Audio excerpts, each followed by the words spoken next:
लघुचाप प्रभाव में उबुटुबु एवं उत्तर ओडिशा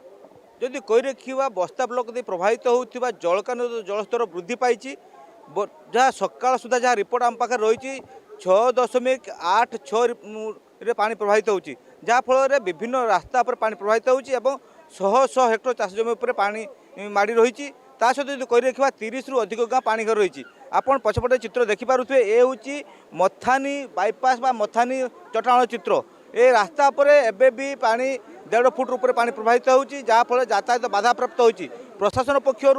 बेरिकेड लगाई रास्ता जो अवरोध कर तथापि किसी अमानिया पानी स्रोत यातायात करफल हूँ आगे विपद आसीपे तेरे जदि कही रखा शह शह हेक्टर चाष जमी पानी घेर रही जहाँ आप जाचु कि उत्तर ओडिशा बा बस्ता ब्लक 90% चाषी 90% चाषी चाष कम पर निर्भर करती परिवार प्रतिपोषण करती जेहेतु एबे जो तली रुआ जाइथिला तली नष्ट होबार संभावना रही तेबे जेहेतु आग को किभली भाव में परिवार प्रतिपोषण करेंगे से नहीं चिंता रही तेबे आम सहित किसी स्थानीय बासिंदा अच्छा सहित आलोचना करवा बर्तमान बन्या स्थिति केमती कौन से देखुं आज्ञा आप तो बुलिकी देखुं बन्या स्थिति केमती देखुं आज्ञा बर्तमान बस्तार परिस्थिति लगातार रथयात्रा पाखु आरंभ कर आज पर्यंत अहरह वर्षा लगी रही लघुचाप जनित वर्षा यही परिप्रेक्षी में ए अंचल चाष संपूर्ण नष्ट होगा जाऊँगी किसी लोक तली रखी किसी लोक तली उपाड़ी रुई देते तेणु बर्तमान चाषी कूल मथार हाथ दे बस केमी जमी को रक्षणाबेक्षण करेंगे आगामी दिन में केमी परिवार प्रतिपोषण करेंगे ये चिंतार विषय बर्तमान प्रशासन तरफ किसी तत्परता देखा जाए ना लोक बस्ता ब्लॉक 8-10 टी पंचायत प्राय 30-40 टी ग्राम बर्तमान जलबंदी अवस्था अच्छा संपूर्ण चाष जमी उबुडुबु अवस्था अच्छी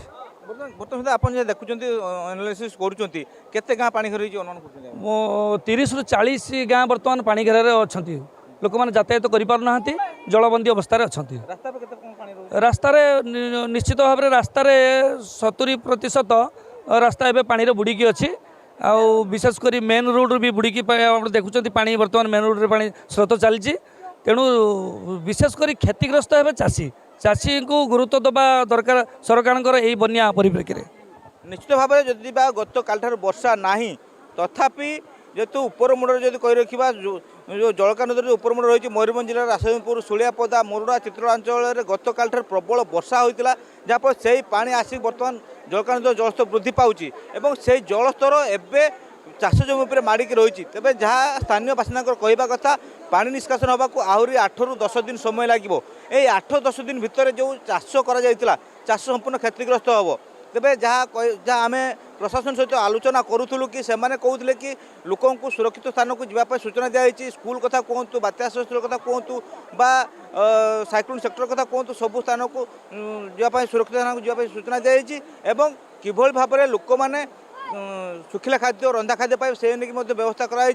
जदि पानी अधिक बढ़े तेरे लोक को इभाकुएट करने पावर बोट व्यवस्था कराई तेरे जहाँ सूचना रही कि पानी जेहेतु स्टेबल हो गला आस्ते आस्ते पानी स्तर कम हे तो रास्ता उपर पानी कमिज नदी पानी कमिज किंतु चाष जमी पानी कमाई आहरी 8 रु 10 दिन समय लगे ता भर जो चाष करे चाष जो क्षतिग्रस्त हो से नहीं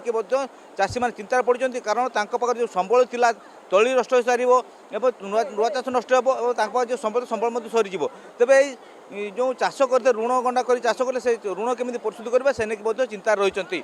तेरे प्रशासन एप्रति दृष्टि देवा दरकार और किभली भाव में से परिवार प्रतिपोषण करेंगे किभली पुणी थे चाष को आउ थे त्वरान्वित करेंगे से नहीं दाबी कर बालेश्वर जिला बस्तारू रंजन कुमार बेहेरा कनक न्यूज।